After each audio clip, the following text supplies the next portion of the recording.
नमस्कार, न्यूज अवर देख रहे हैं आप और मैं हूं आपके साथ प्रभात पांडे। बुलेटिन की शुरुआत करते हैं इस वक्त की हेडलाइंस के साथ।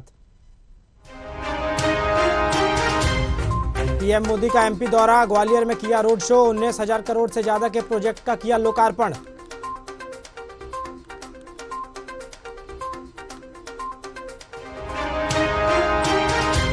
राजस्थान में 7,000 करोड़ रुपए से ज्यादा के प्रोजेक्ट का किया उद्घाटन, पीएम मोदी ने भरी जीत की ओंकार। गहलोत जी राजस्थान से जा रहे हैं, उन्हें भी मालूम है।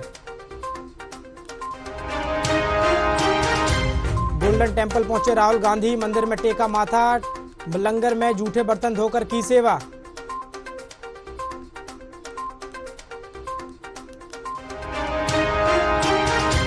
जातिगत जनगणना जारी करने वाला पहला राज्य बना बिहार, गिरिराज सिंह बोले नौकरी देने की रिपोर्ट जारी करे नीतीश सरकार।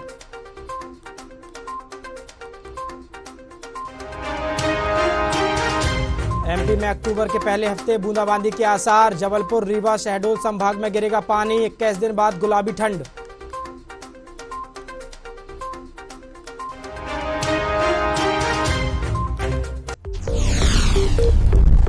यह है प्रमाण सागर मीडिया नेटवर्क और आप देख रहे हैं न्यूज आवर, सबसे आगे। बढ़ते हैं खबरों की ओर। खबर बेगमगंज से है, जहां सीएम शिवराज का बेगमगंज दौरा रहा। मुख्यमंत्री शिवराज सिंह चौहान ने आज जिले में बेगमगंज में सिलवानी विधानसभा में 125 करोड़ के विकास कार्यों का भूमि पूजन किया और 28 करोड़ रुपए के विकास कार्यों का लोकार्पण भी किया। साथ ही लाडली बहनों से संवाद भी किया। लाडली बहनों से आने वाले समय में 3,000 रुपए देने की बात भी कही।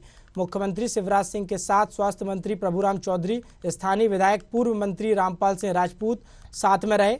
मुख्यमंत्री लाडली बहनाओं को 3,000 रुपए तक देने की बात कर रहे हैं, तो वहीं भांजियों को आत्मनिर्भर बनाने की बात कही। मेडिकल की पढ़ाई हो, फीस देने की बात कही। लाडली बहनाओं को 450 रुपए में गैस सिलेंडर देने की बात भी कही। मुख्यमंत्री ने स्थानीय विधायक रामपाल सिंह के लिए वोट देने की अपील की। हालांकि अभी रामपाल सिंह को टिकट नहीं मिला है।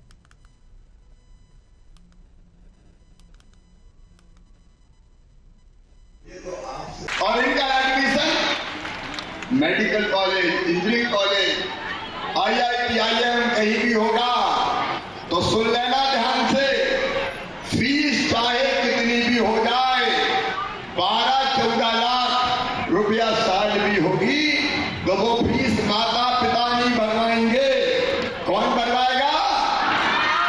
जोर से बोलो, मामा भरवाएगा। अब मैं भी 6,000 रुपया दूंगा।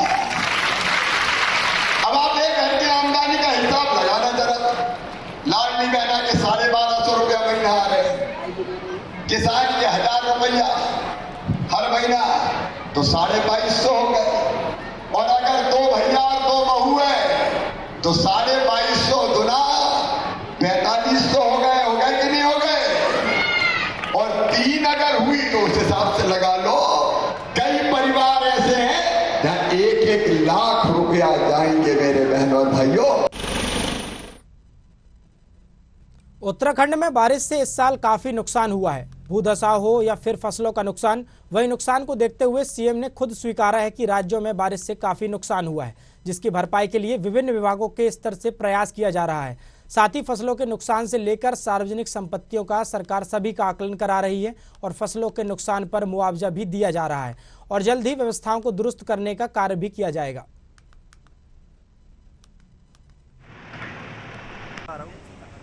निश्चित रूप से इस बार के अतिवृष्टि के कारण से हमारा बहुत नुकसान हुआ है और उसकी जल्दी से जल्दी भरपाई हो। जो हमारे तमाम तरह से कहीं सड़कें टूटी हैं, कहीं पर भूधसा हुआ है, अनेक प्रकार की हानियां हमको हुई हैं, उसके लिए जल्दी से जल्दी हम प्रयास कर रहे हैं कि सभी विभागों के स्तर पर, सरकार के। खबर रुड़की से है, जहां सामुदायिक स्वास्थ्य केंद्र में आयुष्मान भवः कार्यक्रम के अंतर्गत एक सभा का आयोजन किया गया, जिसमें मुख्य अतिथि के रूप में डॉक्टर धन सिंह रावत ने शिरकत की। साथ ही उन्होंने लोगों को जागरूक करते हुए कहा कि 17 सितंबर से 9 नवंबर तक पूरे प्रदेश में 100% आयुष्मान कार्ड बनाने का संकल्प है। साथ ही कहा कि जिस गांव में 100% लोगों के आयुष्मान कार्ड बन जाएंगे, उस गांव को आयुष्मान गांव घोषित कर दिया जाएगा। और दूसरा टारगेट पूरे प्रदेश को टीबी मुक्त करना है। जिस गांव में टीबी का कोई मरीज नहीं होगा, उस गांव को टीबी मुक्त गांव घोषित कर दिया जाएगा। वहीं उन्होंने एसडीएम विधायक से आग्रह किया कि हर गांव के जनप्रतिनिधि को बुलाकर एक मीटिंग कर आयुष्मान कार्ड बनवाने के लिए जागरूक किया जाए।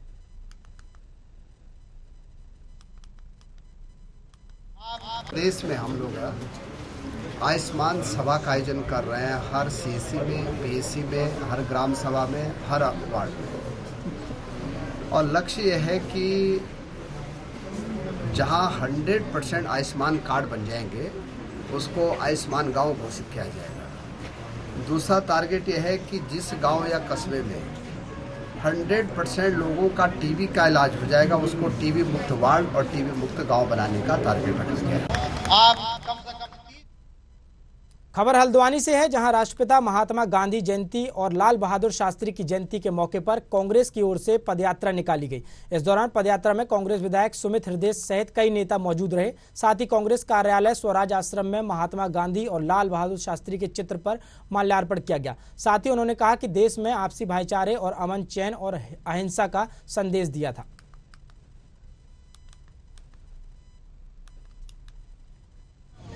महात्मा गांधी जी हमारे हिंदुस्तान के राष्ट्रपिता हैं और महात्मा गांधी जी के अनुकरणीय योगदान को कभी भी कांग्रेस नहीं भूल सकती है।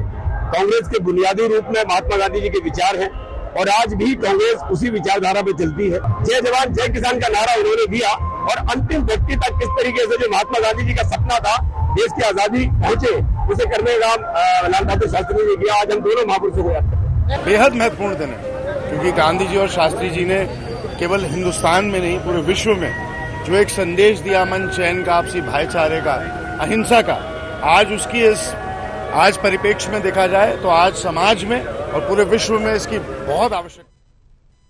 केंद्रीय मंत्री प्रहलाद पटेल राष्ट्रपिता महात्मा गांधी जी की जयंती पर लोकल फॉर वोकल अभियान के जवाहर चौक स्थित खादी भवन पहुंचे, जहां उन्होंने महात्मा गांधी की प्रतिमा पर पुष्पांजलि अर्पित की। इस मौके पर पटेल ने खादी के वस्त्र खरीदे। वहीं उन्होंने गांधी जयंती के मौके पर कहा कि गांधी जी के 3 स्तंभ थे, जिससे पहला स्वच्छता रहा, जिसे कल पीएम मोदी के आह्वान पर पूरा किया गया।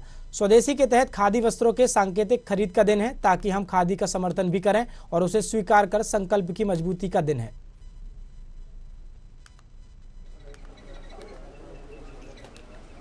महात्मा गांधी की जयंती पर नमन।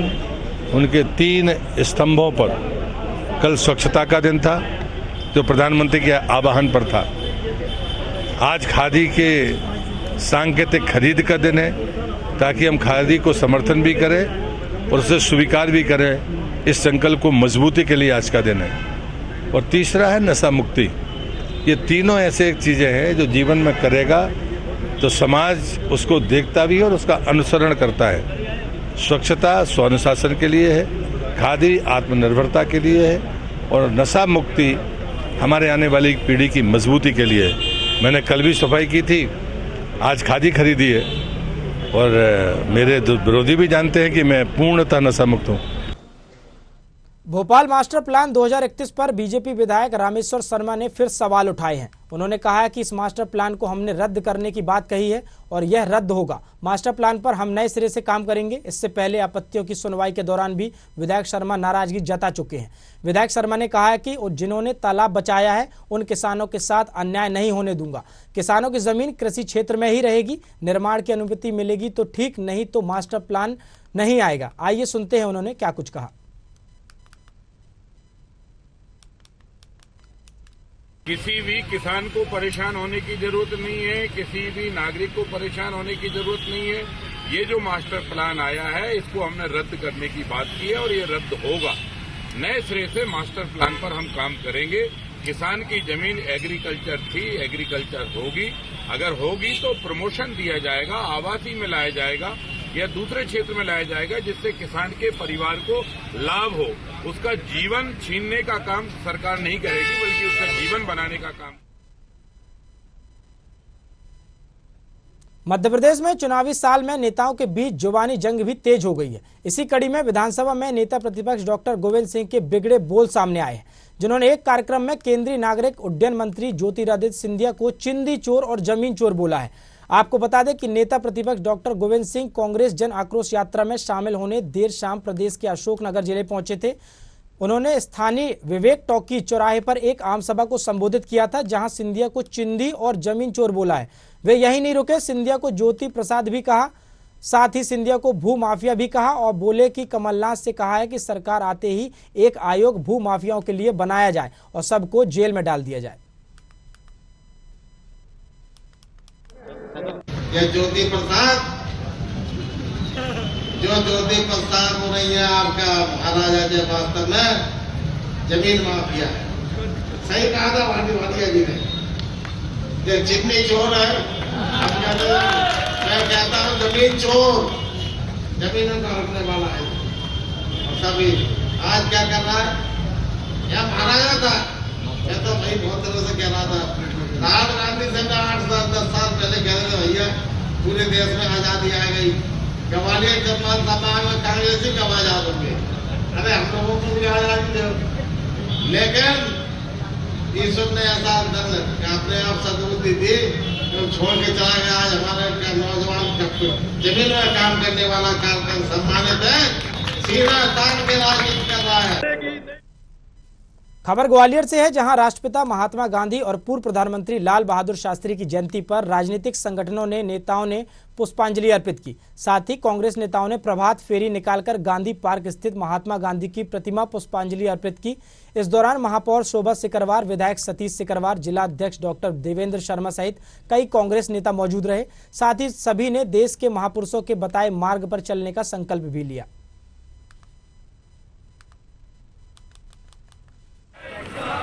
आज सभी महात्मा गांधी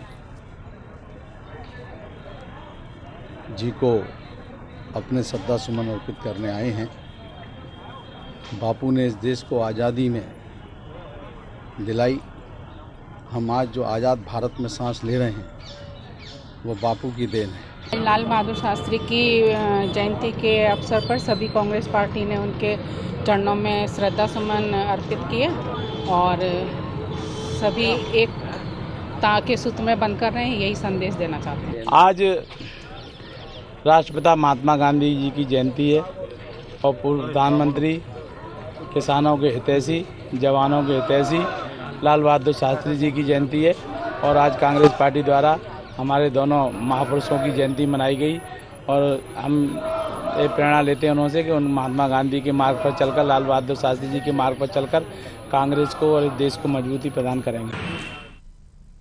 खबर टिहरी जिले के लमगांव से है, जहां भारत सरकार के निर्देशानुसार आज पूरे भारत में स्वच्छ भारत अभियान चलाया जा रहा है। वहीं विधायक विक्रम नेगी के नेतृत्व में कांग्रेसी कार्यकर्ताओं ने गांधी जयंती के अवसर पर स्वच्छता अभियान रैली निकाली। वहीं विधायक विक्रम नेगी ने क्षेत्रवासियों से अपील करते हुए कहा कि सभी लोग कूड़े को जलाने का काम करें।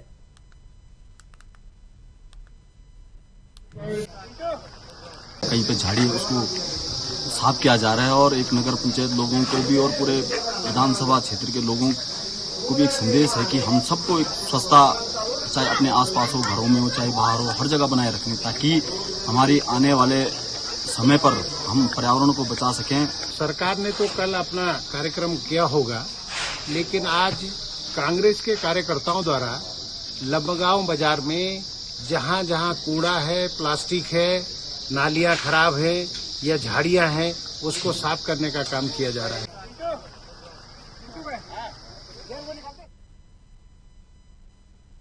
स्वच्छ भारत अभियान एवं गांधी जयंती के उपलक्ष्य में मानव उत्थान सेवा समिति के द्वारा सहारनपुर में सफाई एवं जागरूकता अभियान का आयोजन किया गया, जिसमें काफी संख्या में लोगों ने साफ सफाई कर लोगों के प्रति जागरूक किया। मानव उत्थान सेवा समिति के द्वारा संचालित कल्याण आश्रम की प्रभारी नित्या बाई जी ने बताया कि देश के प्रधानमंत्री नरेंद्र मोदी के स्वच्छ भारत अभियान एवं गांधी जयंती के उपलक्ष्य में वरिष्ठ समाजसेवी सदगुरु श्री सतपाल जी महाराज के दिशा निर्देश में सहारनपुर में श्री जहावीर गोगा जी महाड़ी पर एक सफाई एवं जागरूकता अभियान चलाया गया है, जिसमें कल्याण आश्रम से जुड़े लोगों ने सफाई कर लोगों को भी सफाई के प्रति जागरूक किया है।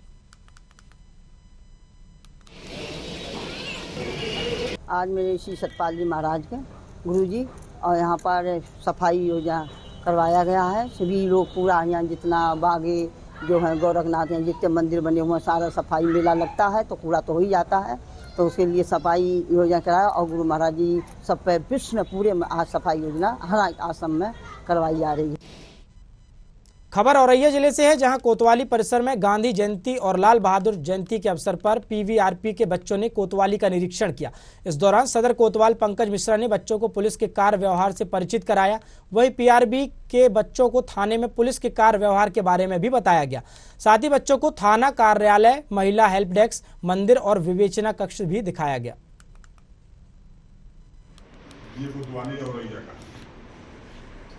हमारा जो कंप्यूटर में रहता है तो उसको अपने करके सब कुछ बैठने की व्यवस्था, सब कुछ कुर्सी, सब कपड़े भी अलग है। अगर जितने रोगा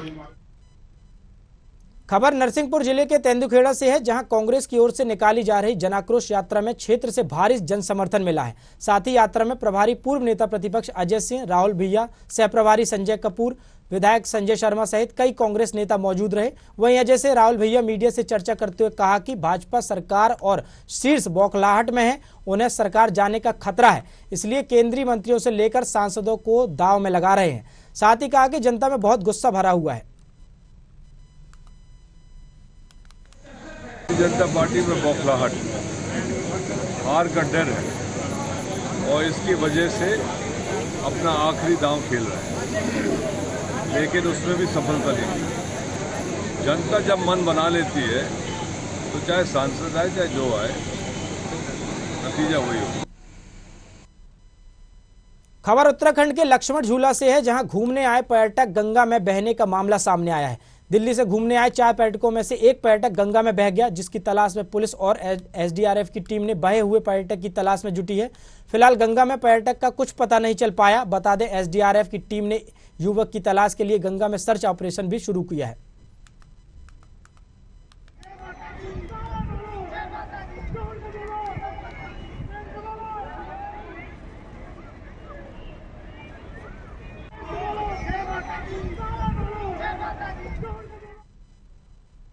खबर उत्तराखंड के हल्द्वानी से है, जहां सड़कों की बदहाल स्थिति को लेकर प्रांतीय उद्योग व्यापार प्रतिनिधि मंडल के जिला युवा इकाई जिलाध्यक्ष सौरभ भट्ट ने सरकार और प्रशासन के खिलाफ मोर्चा खोल दिया है। वे तिकोनिया स्थित बुद्ध पार्क में आज से अनिश्चितकालीन भूख हड़ताल पर बैठ गए हैं। उनका कहना है कि खस्ताहाल सड़कों के कारण लोग परेशान हो रहे हैं और शासन प्रशासन अपनी आंखें मूंदे बैठा हुआ है। वहीं जब वीवीआईपी का आना होता है तो सड़कें चकाचक कर दी जाती हैं, मगर आम जनता के लिए जानलेवा सड़कें की कोई सुध लेने वाला नहीं है। इसके साथ ही उन्होंने कहा कि जब तक सड़कों की हालत नहीं सुधरती तब तक हड़ताल जारी रहेगी। आज ही के दिन से हमने प्रांतीय उद्योग व्यापार प्रतिनिधि मंडल का मैं जिला युवा अध्यक्ष हूँ। हमने जो सड़क की, जो हल्द्वानी सड़क की जो सड़कें हैं और जो संपर्क मार्ग हैं, उनकी बुरी स्थिति के कारण जो आए दिन की दुर्घटनाएं हो रही है, उनकी रोकथाम के लिए, उसके लिए हमने इनको 15-16 दिन पहले एक चेतावनी भी दी थी कि अगर 30 सितंबर तक सड़कें नहीं दुरुस्त की जाती है तो हम लोग भूख हड़ताल करेंगे। और मजबूरन आज हमको वो दिन आ गया है कि भूख हड़ताल के लिए बैठना पड़ा है। औरैया पुलिस महानिदेशक अग्निशमन के आदेश पर प्रदेश भर में मॉल व मल्टीप्लेक्स में कर्मचारियों को मॉक ड्रिल करवाने और मॉल में लगे अग्निशमन यंत्रों की जांच करवाने के निर्देश दिए गए। प्रभारी जिला अग्निशमन अधिकारी अतुल त्रिपाठी ने शहर के शॉपिंग मॉल्स में अभियान चलाया। इस दौरान उन्होंने शहर के मॉल का निरीक्षण किया। निरीक्षण के दौरान उन्हें मॉल में आपातकालीन स्थिति के लिए की गई व्यवस्थाएं पर्याप्त मिली, लेकिन कुछ अग्निशमन उपकरणों में खामियां भी मिली। अग्निशमन अधिकारी ने तीनों मॉल के कर्मचारियों को आपातकाल के समय किस प्रकार कौन से उपकरणों का प्रयोग करते हैं, साथ ही उपकरणों का प्रयोग करवाकर भी सिखाया।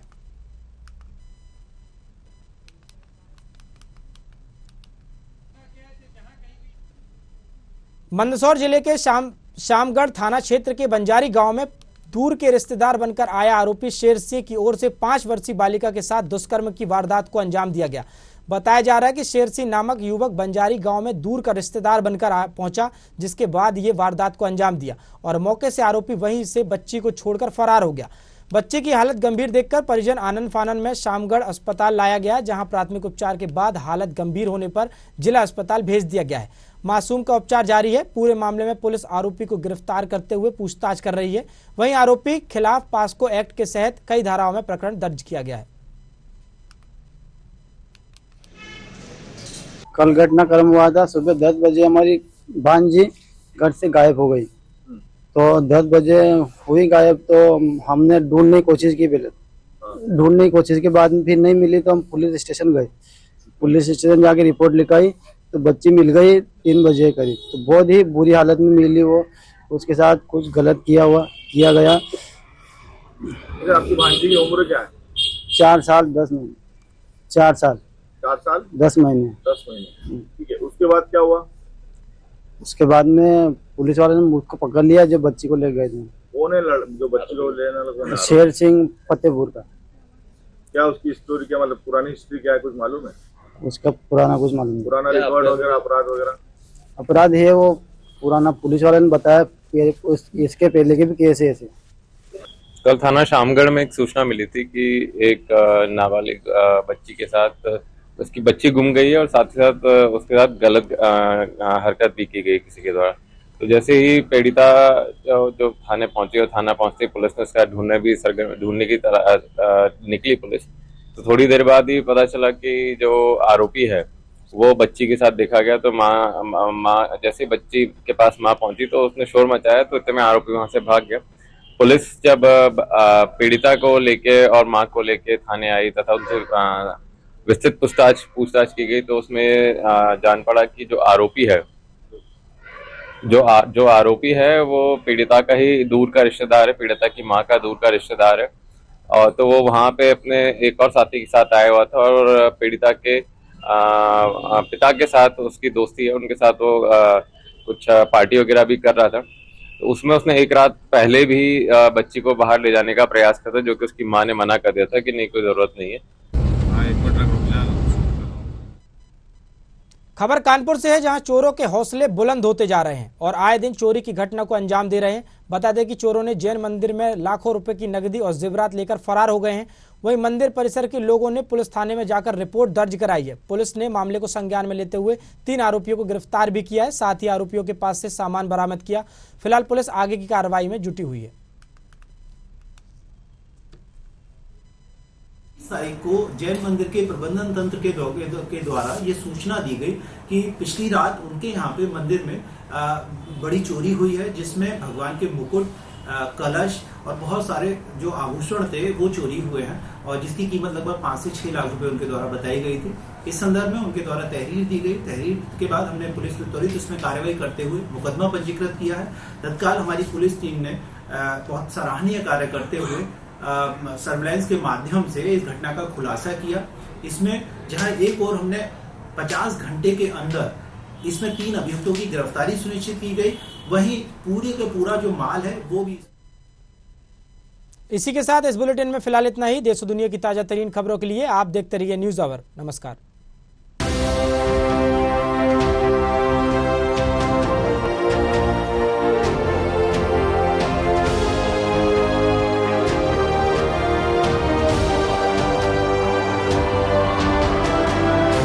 सागर मीडिया नेटवर्क और आप देख रहे हैं न्यूज आवर।